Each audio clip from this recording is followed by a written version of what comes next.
Romanos capítulo 9, que es la porción donde hoy vamos a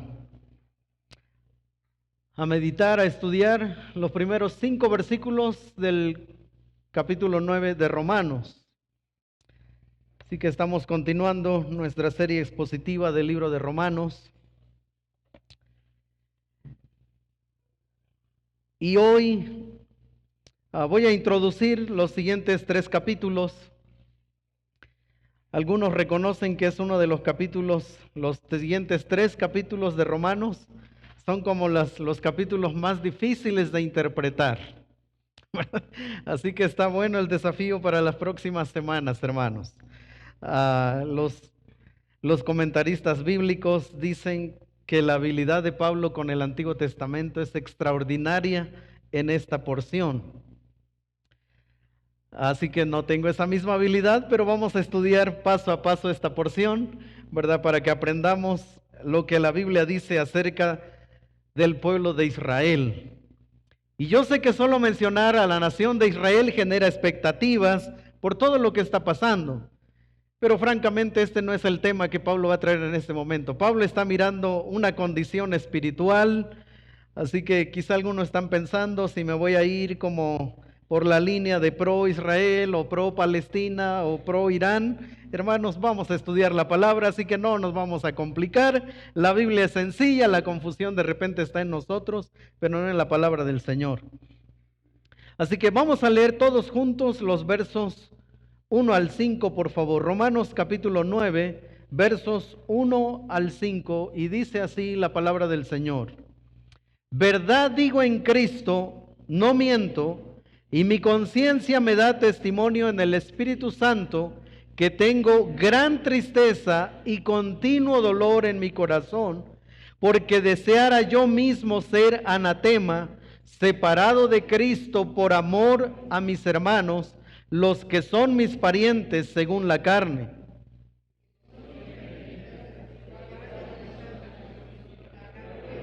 El pacto, la promulgación de la ley, el culto y las promesas, de quienes son los patriarcas y de los cuales, según la carne, vino Cristo, el cual es Dios sobre todas las cosas, bendito por los siglos. Amén.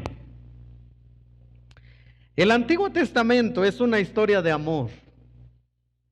A diferencia de lo que algunos consideran, que dicen, no, en el Antiguo Testamento Dios se ve un Dios airado, un Dios injusto, ¿verdad? Un Dios genocida que mandó a exterminar pueblos completos. Pero para quienes han leído el Antiguo Testamento saben que es una historia de amor, la historia de amor de un Dios fiel a un pueblo infiel, incrédulo y rebelde. Israel terminó rechazando al Mesías y Dios, aparentemente en ese rechazo que su pueblo tuvo hacia él, Dios aparentemente los abandonó y pareciera que en su lugar volvió su misericordia exclusivamente sobre los gentiles. Capítulo 8, el apóstol Pablo habla de la seguridad del creyente. Ustedes recordarán 8:1, ahora pues ninguna condenación hay para los que están en Cristo Jesús. Verso 39 habla de esa misma seguridad del apóstol Pablo y él dice que no hay absolutamente nada que nos pueda separar, nada ni nadie que nos pueda separar del amor de Dios que es en Cristo Jesús, Señor nuestro. Ahora, quiero que piensen esto. El apóstol Pablo viene hablando de la seguridad del creyente. Romanos capítulo 8. No hay nada, nadie que nos pueda quitar del amor de Cristo. Somos de Él y Él es nuestro por toda la eternidad. Ni los sufrimientos, ni las luchas que tenemos, ni las caídas, ni las enfermedades, no hay nada. Y cuando el apóstol Pablo está hablando de esto así tan glorioso, que él dice ni lo alto, ni lo profundo, ni ninguna otra cosa creada nos podrá separar del amor de Dios que es en Cristo Jesús. O sea, es tan glorioso lo que tenemos en Cristo. Y luego el apóstol Pablo mira a su pueblo y él es invadido de un profundo dolor, porque esta no es la realidad del pueblo de Israel. Esta es la realidad de los únicos que están en Cristo. Y ese pueblo de los que estamos en Cristo, hasta ese momento estaba conformado por algunos judíos que habían venido a Cristo, pero gentiles también, y aquí estamos nosotros, naciones gentiles.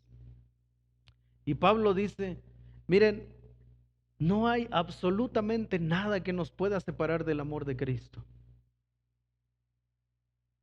Pero él mira a su pueblo y esto es lo que él describe: un profundo dolor, porque su pueblo amado, no puede hablar así. Su pueblo amado, su Israel amado, no está en Cristo. Por lo tanto, no puede él hablar de esa seguridad en Cristo. Así que hoy vamos a hablar, hermanos, del cristiano, el cristiano ante la incredulidad. Por supuesto, la incredulidad de otros. De eso quiero hablar hoy, del cristiano ante la incredulidad. Los 3 puntos del mensaje de hoy son muy sencillos, ahí están en la pantalla para los que toman nota. Vamos a hablar del dolor a causa de la incredulidad. En segundo lugar, vamos a hablar de la disposición a causa de la incredulidad.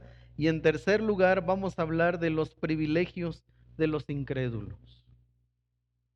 Muy sencillo, los primeros 5 versículos que vamos a estudiar hoy, mientras tomo otra semanita para estudiar los versos 6 al 13, que son intensos, ¿ok? Pero aquí vamos. Vamos a hablar del cristiano ante la incredulidad. Número 1, versos 1 y 2, hermanos. Hoy creo que por el frío no quieren leer. También los de la mañana estuvieron bien flojitos, hermanos. Pero yo pienso que podemos hacer algo mejor con nuestra lectura. Miren que hoy no está encendido el clima, así que pienso que, imagínense un chocolatito caliente con una conchita y que está leyendo esta porción. Así que así la vamos a leer, ¿ok? Dice así, versos 1 y 2. Verdad digo en Cristo, no miento, y mi conciencia me da testimonio en el Espíritu.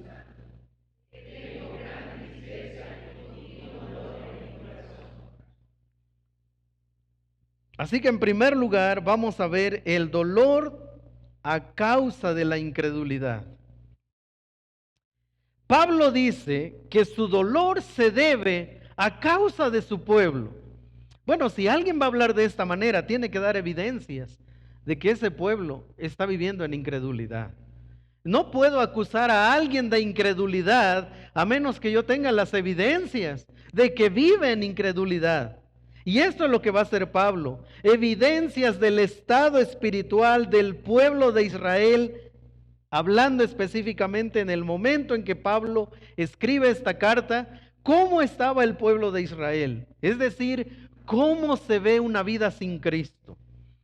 Y por asuntos de tiempo yo voy a leer las porciones que están en la pantalla, las citas que están en la pantalla, pero ustedes pueden ir tomando nota. Por eso se las puse de una vez ahí para que podamos avanzar.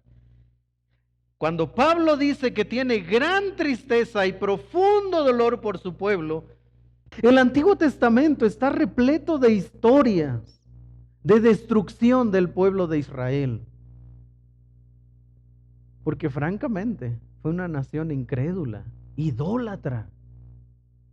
Y Dios levantó naciones para traerlos a juicio, hermanos. Los babilonios, los sirios, los asirios, los persas, Dios los usó como instrumento para traerlos de regreso a casa. En el año 70, en las manos del general Tito, en el año 70 después de Cristo, el general Tito destruyó la ciudad de Jerusalén. Por eso es que hoy tenemos el muro de los lamentos.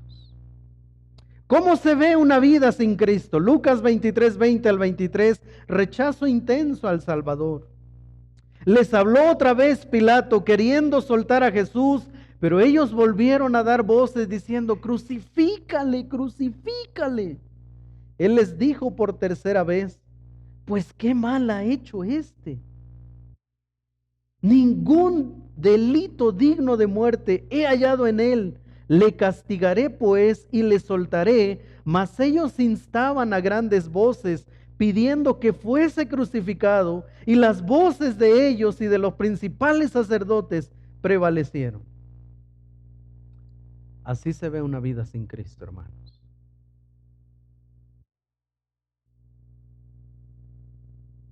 Seguramente viene alguna persona a tu mente, ¿no? Así, ¿verdad? Alguna persona que tú miras y que de sobra sabes que Dios ha sido misericordioso, misericordiosa con esa persona. Ha estado quizás en alguna de las sillas de nuestra iglesia. Aquí han desfilado predicadores tremendos de la palabra del Señor. Quizá han escuchado predicaciones ahora con esto, ¿verdad? Que tenemos transmisiones en vivo. Han escuchado predicaciones de otros pastores. Tienen una Biblia en casa. Y de sobra sabes que Dios ha sido fiel en su vida. Pero vive así, con una condición deplorable. A mí no me hables de Dios. Y lo miras y sabes que está viviendo las consecuencias de sus decisiones. ¿Viene alguna persona hacia tu mente? Quizás es papá, quizás es mamá, quizás es un hijo, quizá un amigo de toda la vida, quizá algún vecino.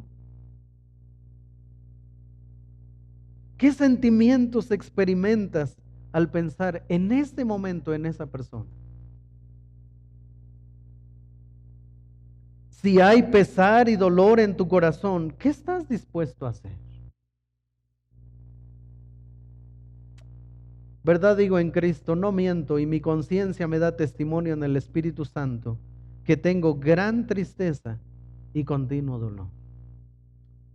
¿Cuándo fue la última vez, hermano, que oraste por una persona que tú amas y que no conoce a Cristo? Pero miren, Pablo no solo decía, es que me pesa, ¿verdad? No. Avancemos al segundo lugar. La disposición a causa de la incredulidad. Porque Pablo no solo estaba invadido de profundo dolor, hermanos. Pablo estaba dispuesto a algo más que no logro entender. Vamos a leer el verso 3. Dice así: porque deseara, ¿lo leemos? Dice, porque deseara yo mismo ser anatema, separado de Cristo por amor a mis hermanos, los que son mis parientes según la carne. Así que, ¿cuáles son las evidencias del estado espiritual de Pablo? ¿Cómo se ve una vida en Cristo? ¿Cómo se debería ver nuestras vidas, hermanos? Bueno, hay un deseo genuino del apóstol Pablo de que otros, de que su pueblo conozca a Cristo, pero ese deseo está acompañado de acciones muy concretas y una de ellas es la disposición del apóstol Pablo de ser condenado eternamente. Miren, hermanos, no sé ustedes, pero no puedo entender esto, honestamente. No es algo que yo comprendo. Sé de lo que está hablando, pero no logro comprender. O sea, Pablo acaba de venir diciendo, miren, los que estamos en Cristo jamás seremos separados de Él. Pero hay algo tan profundo en su corazón. Y él dice, si yo pudiera ser separado eternamente de ese Cristo del que yo les acabo de decir, que no hay manera de que nos separemos, pero si existiera la posibilidad de yo ser destinado a la destrucción, si yo pudiera estar separado del Mesías, yo estoy dispuesto a eso. Wow. Yo no logro entender esto, hermanos.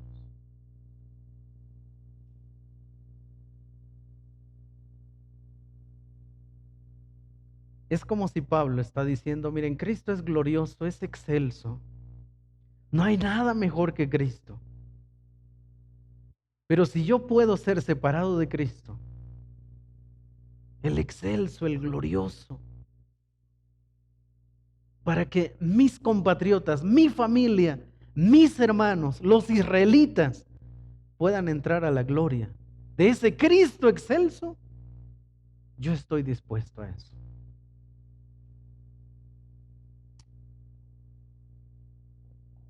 No fue el único que experimentó eso. Moisés, ¿recuerdan? Moisés experimentó el mismo dolor por su pueblo. Entonces volvió Moisés a Jehová y dijo, te ruego, pues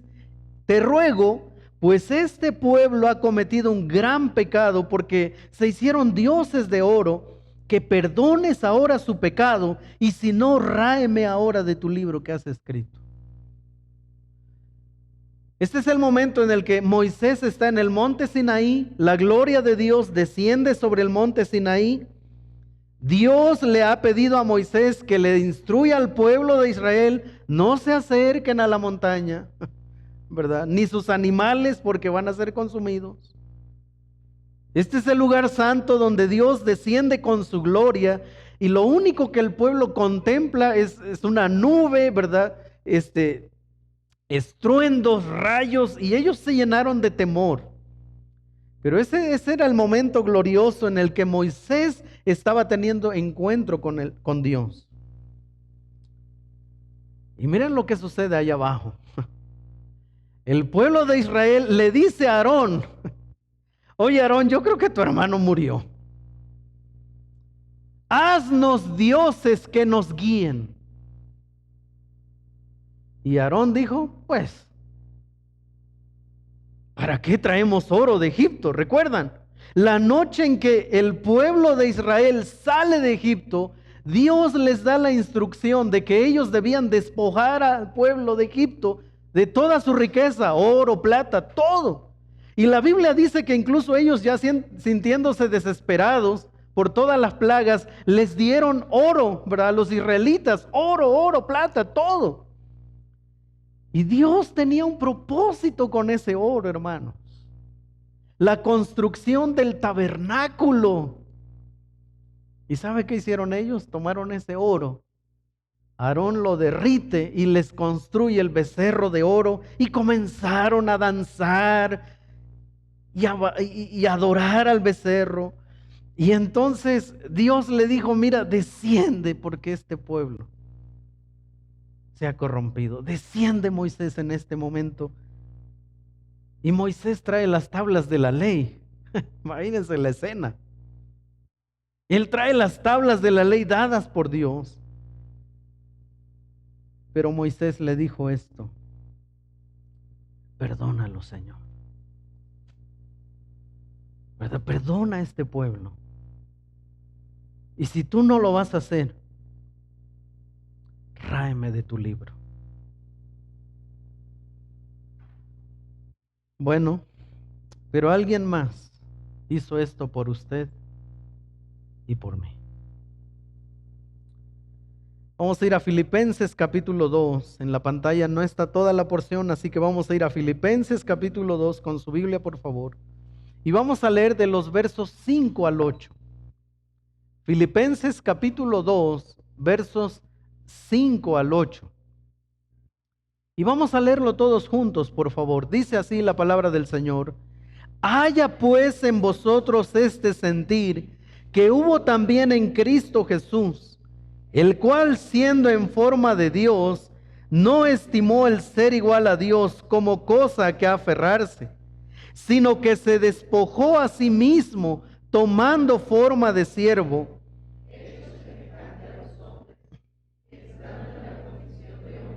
Se humilló a sí mismo, haciéndose obediente hasta la muerte y muerte de cruz. Bueno, este es Cristo Jesús.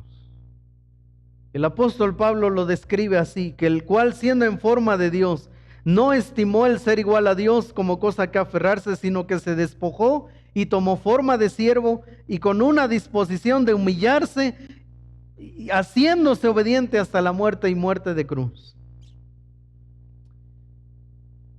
Quiero que traigas otra vez a tu mente a esa persona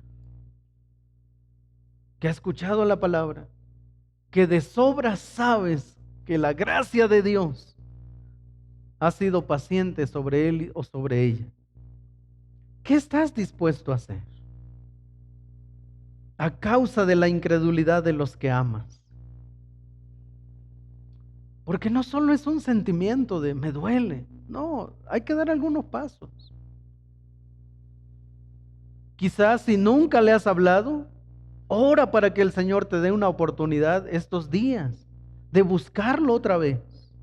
Y si ya le hablaste y es así como el pueblo de Israel, Jerusalén, Jerusalén, que matas a tus profetas, apedreas a los que te son enviados. Pero ahí estaba Jesús, ¿verdad? Dispuesto. Seguro alguien más fue tan paciente con nosotros. Seguro alguien más tomó tiempo para orar por nosotros. El año pasado que tuve la oportunidad de estar con nuestro hermano Ediberto, él me compartió un material muy interesante que se llama ¿Quién es tu uno? Son 30 días de oración por una persona muy concreta, oraciones, ¿verdad? Que ahí están escritas que uno puede hacer. Y si no la quiere hacer tal cual están, pero por lo menos tener la idea de cómo orar a la luz de la palabra por una persona durante 30 días. Así que hermanos, ¿qué estás dispuesto a hacer por esa persona que viene a tu mente? Yo quisiera animarte, que escanees este código y este código te va a llevar a un link donde tú puedes descargar una guía de oración por 30 días específicamente por una persona que no conoce a Cristo. No es oración por otros hermanos de la iglesia, no es oración por enfermos, no. Esta guía de oración es para comprometerte a orar 30 días por una persona que no conoce a Cristo. Y yo quisiera desafiarlos a algo más, que al salir hoy de este lugar busques a un hermano, a una hermana y le digas, hermano, te voy a pasar el nombre de mi amigo, de mi mamá, de mi papá, y me gustaría que me acompañaras estos 30 días de oración, y recibe el nombre de la otra persona, tú también, ¿verdad? Y comprométanse a orar 30 días de oración por una persona.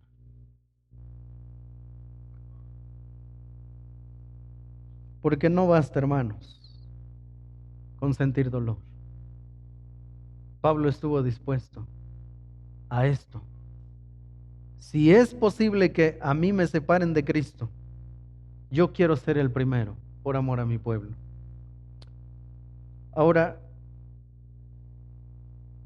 usted dirá, pero ¿por qué tanto dolor de Pablo? ¿Por qué él habla así? Yo creo que está exagerando. No. Cuando Pablo va a decir, verdad digo en Cristo, él sabe lo que está escribiendo. No miento. Y mi conciencia me da testimonio en el Espíritu Santo que tengo gran tristeza y continuo dolor en mi corazón. ¿Sabe qué está haciendo Pablo? Yo puedo darles testimonio de que este sentir en mi corazón lo sabe Cristo y lo sabe su Espíritu. Mire, cuando usted va a traer a Dios en una conversación, asegúrese que lo que va a decir es verdad. De lo contrario, usted está en problemas. Hoy se usa el nombre de Dios en vano. Te lo juro por Dios. Cuando la persona que está hablando sabe que está mintiendo, pero solo para atribuirle un poquito de credibilidad, saca a Dios. Cuidado con eso, hermanos. Este no es Pablo. Este no es el te lo juro por Dios. Él no está tratando de convencer a alguien de que siente profundo dolor.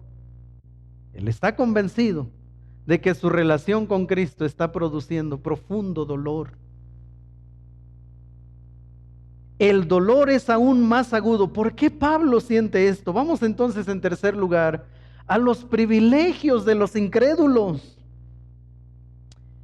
El dolor es aún más agudo debido a que los compatriotas de Pablo eran altamente privilegiados. La incredulidad, dice la pantalla, no se debe a la ignorancia, sino a la disposición del corazón. La incredulidad no se debe a la ignorancia. Ellos sabían demasiado. Y en un momento vamos a estudiar esto. Ellos conocían a Dios. Ellos eran una nación con un historial sobre Dios sobre ellos. Así que este endurecimiento que ellos estaban viviendo no se debía a la ignorancia, sino a la disposición del corazón. Y quizá tú piensas en una persona en este momento y dices, sí, es verdad. Yo le he compartido de Cristo. Yo lo he invitado a la iglesia. Yo le regalé una Biblia. Así que esa persona por la que usted va a orar 30 días, quizás caiga en esto. No se debe a su ignorancia, a su incredulidad. Se debe a su disposición del corazón. Por eso vamos al Señor en oración 30 días. Israelita es el título de bendición que Dios le dio a Jacob. Cuando Jacob luchó con Dios, Dios le cambió el nombre por Israel. Cuando Jacob dejó de luchar con Dios y pasó a depender únicamente de Dios, Dios le cambió el nombre de Jacob a Israel. Pero esta relación, hermanos, comenzó con el llamamiento de Abraham. Génesis capítulo 12. Ahora, comienza el llamamiento de Abraham. Llega a ser una nación poderosa, grande. En Egipto son esclavizados 400 años. Son tomados de la esclavitud. Son llevados por el desierto. Y ellos entran en una continua rebeldía, hermanos. De verdad, eso es lo que uno estudia en el Antiguo Testamento. Es la fidelidad de Dios sobre un pueblo incrédulo, infiel y rebelde. Pero mire, en Amós capítulo 3, verso 2, escuche esto, Amós 3:2. Dios le dice a ese pueblo incrédulo, a vosotros solamente he conocido de todas las familias de la tierra. O sea, lo que Dios les está diciendo, miren, ustedes son un pueblo rebelde, duro, pero mi trato es con ustedes. ¿Por qué Pablo está tan triste y lo describe con un continuo dolor en su corazón? Porque el pueblo de Israel es una nación privilegiada. Miren, la adopción dice que son israelitas, de los cuales son la adopción, la gloria, el pacto, la promulgación de la ley, el culto y las promesas, de quienes son los patriarcas y de los cuales, según la carne, vino Cristo, el cual es Dios sobre todas las cosas, bendito por los siglos. Amén. Su estatus, la adopción. Dios los adoptó y a ninguna otra nación le llamó mi primogénito. A ninguna otra nación, hermanos. Si hay una nación que recibió un privilegio de Dios con un propósito, ojo con esto, porque tenía un propósito. Si hay una nación que Dios privilegió, es la nación de Israel. Los adoptó como su pueblo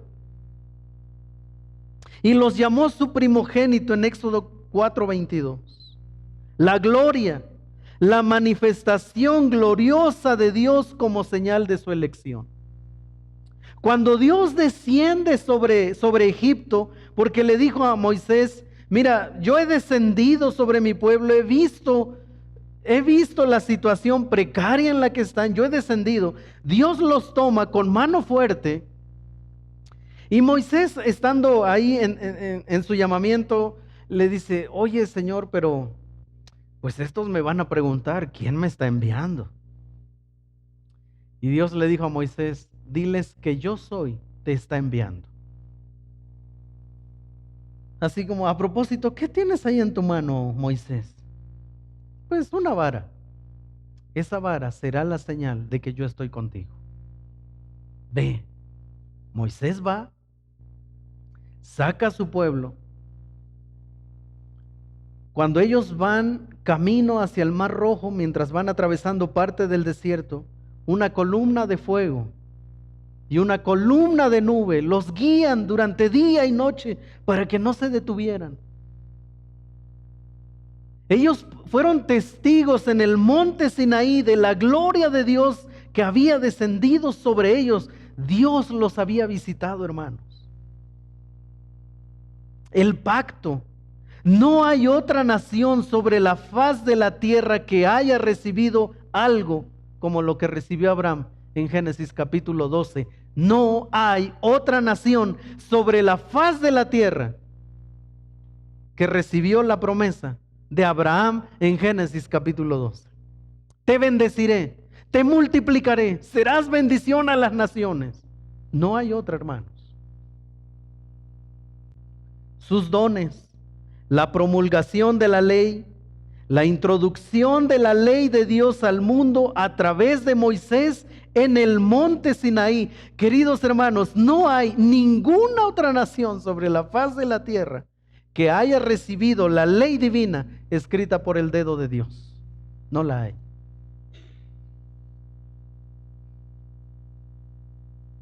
¿Y sabe cuál era el propósito? Que en esa ley ellos conocieran a Dios y lo dieran a conocer al mundo. Ese fue el propósito. La razón por la cual Dios le escribió, ¿verdad?, las leyes a la nación israelita fue para que ellos a través de esa ley conocieran a Dios y lo dieran a conocer a las naciones. Ese fue el propósito, hermanos. El culto. A diferencia de todas las demás naciones, Israel recibió el qué y el cómo de la adoración directamente de Dios. Otras naciones, por ejemplo, crean sistemas de culto, sistemas de adoración para acercarse a su Dios. El pueblo de Israel recibió directamente de Dios de cómo quería que su pueblo se acercara a Él. Hermanos, no hay otra nación sobre la faz de la tierra que haya recibido un sistema de culto directamente de Dios. Todas las demás son creaciones del hombre hacia Dios, pero esta nación la recibió de manos de Dios.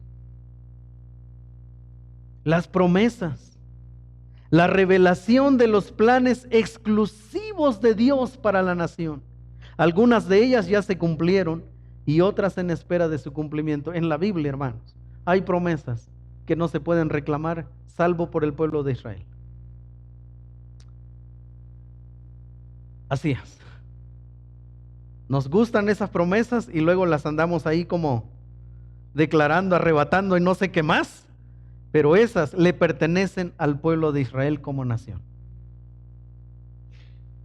A ninguna otra nación, queridos hermanos, le fue otorgado privilegios de esta naturaleza. Algunas de esas profecías ya se cumplieron, de esas promesas ya se cumplieron, a pesar de ser un pueblo infiel. Algunas otras promesas, hermanos, estamos así expectantes porque Dios va a cumplir su promesa a pesar de la incredulidad de su pueblo. Eso es una verdad también. Su ascendencia, los patriarcas, aquellos que recibieron las promesas y a quienes les fueron confirmados los pactos. Por eso es que en el Nuevo Testamento nosotros miramos esas conversaciones con Jesús y ellos le decían, nosotros somos linaje de Abraham somos. Era como, oye Jesús, ¿acaso tú no sabes quién es el fundador de nuestra nación? El gran patriarca Abraham. ¿Acaso no sabes que somos descendientes de Isaac?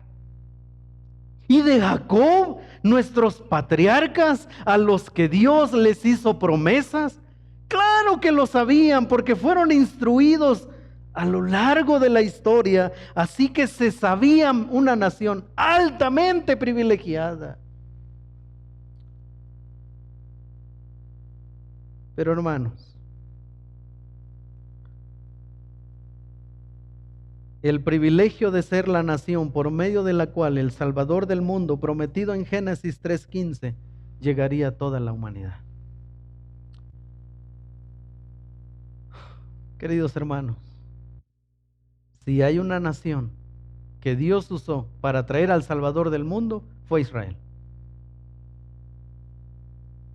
Importa la postura que se tenga en estos días, esa fue la nación que Dios usó para cumplir su promesa en Génesis 3:15. En el momento de la caída del hombre, Dios prometió un Salvador, un Mesías, Génesis 3:15. Y Dios levantó a una nación para traer su promesa. Es como si hay una nación por la cual Dios visitó a la humanidad, esa nación es Israel, hermanos. Por eso es que Pablo se llena de mucho dolor, de tristeza. Porque el problema no es que el incrédulo necesita más luz, sino que cierra los ojos con fuerza a la luz que ya tiene y aún más a la que se le presenta. El pueblo de Israel, hermanos, tenía demasiada luz. Eran portadores de la ley del Señor. De la misma manera, por esa persona que usted va a orar 30 días, tal vez esa persona no necesita más luz. Esa persona cierra sus ojos con fuerza a la luz que ya tiene. Y cuando Pablo mira a la nación de Israel, claro que va a decir esto: tengo gran tristeza y continuo dolor en mi corazón, porque esa es una nación privilegiada. Han escuchado tanto de la palabra. Dios les ha enviado profetas, les dio su palabra, les dio evidencias de que Dios los quería usar. Y terminaron crucificando al Mesías. Queridos hermanos, el problema no es que el incrédulo necesita más luz, dijo uno de mis profesores esta semana, sino que cierra los ojos con fuerza a la luz que ya tiene y aún más a la que se le presenta. ¿Por qué Pablo no se detuvo? ¿Por qué Pablo continuó? Él siguió entrando a sinagogas. Él, a pesar de esto que él describe, a pesar de esa dureza de corazón, Pablo siguió fiel. De hecho, Pablo murió predicando, hermanos. ¿De dónde viene este llamamiento a la predicación? ¿Por qué deberíamos, hermanos, continuar predicando la palabra, compartiendo el evangelio? ¿Por qué enviamos, por qué apoyamos a la obra misionera? ¿Por qué no deberíamos? ¿Por qué yo los estoy desafiando a orar 30 días por una persona que ha escuchado la palabra, pero que no es creyente? ¿Por qué insistimos de esta manera? Lo que viene a continuación, la primera vez lo escuché del pastor Enoc Gutiérrez López. Y la segunda vez lo escuché en esta iglesia, en este púlpito, por los labios del pastor Bell. ¿De dónde viene nuestro llamado a predicar? En primer lugar, el llamado a predicar viene de arriba. Dios lo manda. Ezequiel 3:16 al 19 dice: y aconteció que al cabo de los 7 días vino a mí palabra de Jehová diciendo: hijo de hombre, yo te he puesto por atalaya la casa de Israel. Oirás pues tú la palabra de mi boca y los amonestarás de mi parte. Cuando yo dijere al impío, de cierto morirás, y tú no le amonestares ni le hablares, para que el impío sea apercibido de su mal camino, a fin de que viva, el impío morirá por su maldad. pero su sangre demandaré de tu mano. Pero si tú amonestares al impío y él no se convirtiere de su impiedad y de su mal camino, él morirá por su maldad, pero tú habrás librado tu alma. ¿Por qué debemos compartir el evangelio, hermanos? Porque hay un llamamiento desde allá arriba a todos los hombres a que vengan al arrepentimiento. Es Dios, está llamando al hombre. Y ahora en este tiempo usó a Ezequiel como profeta, pero ahora Dios quiere usar a su iglesia con ese propósito, porque Dios quiere que el impío sea apercibido de su mal camino. Así que número 1, el llamado viene de arriba. En segundo lugar, en la lectura que hizo nuestro hermano Julián hace unos momentos, el llamado viene de abajo. Lucas 16, 27 al 31, entonces le dijo, te ruego pues, Padre, que le envíes a la casa de mi padre, porque tengo 5 hermanos, para que les testifique, a fin de que no vengan ellos también a este lugar de tormento. Y Abraham le dijo, a Moisés y a los profetas tienen, óiganlos. Él entonces dijo, no, padre Abraham, pero si alguno fuere a ellos de entre los muertos se arrepentirán. Mas Abraham le dijo, si no oyen a Moisés y a los profetas, tampoco se persuadirán, aunque alguno se levantare de los muertos. Hay gente que hace chiste del infierno y dice, no hombre, si me voy con mis cuates, ¿verdad?, al infierno, allá vamos a hacer fiesta. Esto es lo que dice la palabra del Señor, que allá abajo, hermanos, en el infierno hay clamor, hay profundo dolor, pero no como el del apóstol Pablo. Es un dolor desesperante. Y el pastor Enoch dijo en aquella predicación, para que los que están aquí sentados, el clamor de ahí abajo es para los que están aquí sentados, se levanten y salgan a predicar.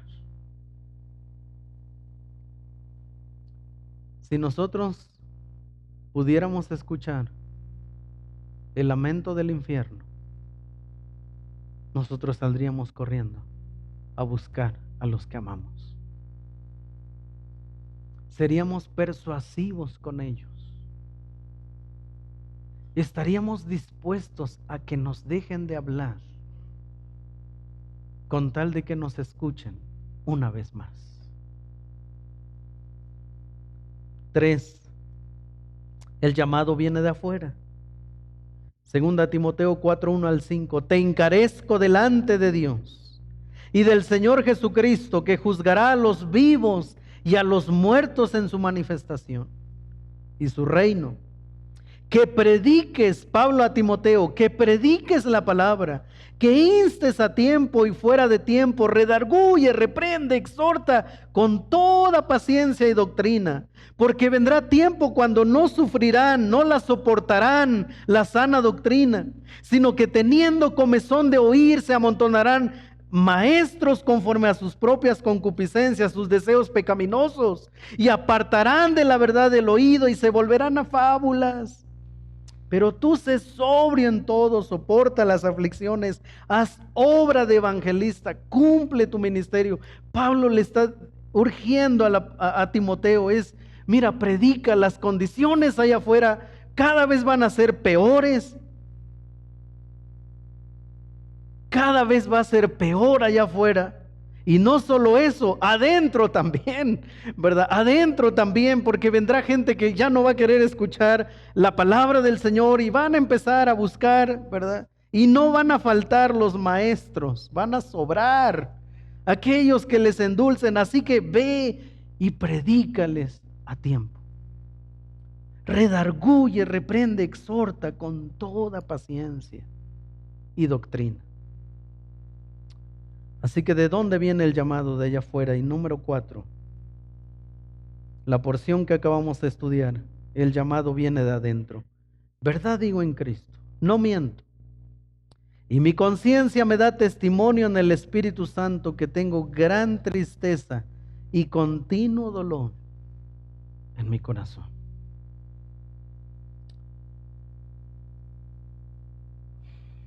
Queridos hermanos,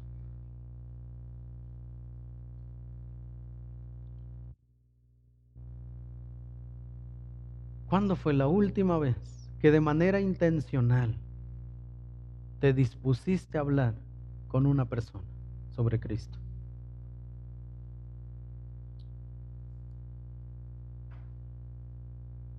Decía en el primer servicio que siempre tenemos presente, hermanos, que los pastores no deberíamos dejar esto también. Está comprobado que un pastor, ¿verdad? En mi caso, que estoy a tiempo completo, está comprobado que poco a poco se nos van cortando esas relaciones con el mundo, ¿verdad? Casi el 99% de nuestras relaciones son con la iglesia, el ministerio, la obra. Y uno de poco en poco puede separarse, ¿verdad?, de ese mundo que nos rodea. Pero queridos hermanos, siempre que los pastores nos reunimos a orar, a pensar, siempre tratamos de traer esto a la mente, de no perder esto. Haz obra de evangelista, Pablo le dijo a Timoteo. Así que siempre estamos pensando, orando, siempre hay más de un nombre en mi mente. Siempre hay. ¿Cuánto más ustedes, hermanos, que mañana salen a trabajar, tienen amigos no creyentes en el trabajo? Yo también tengo familia no creyente, hermanos.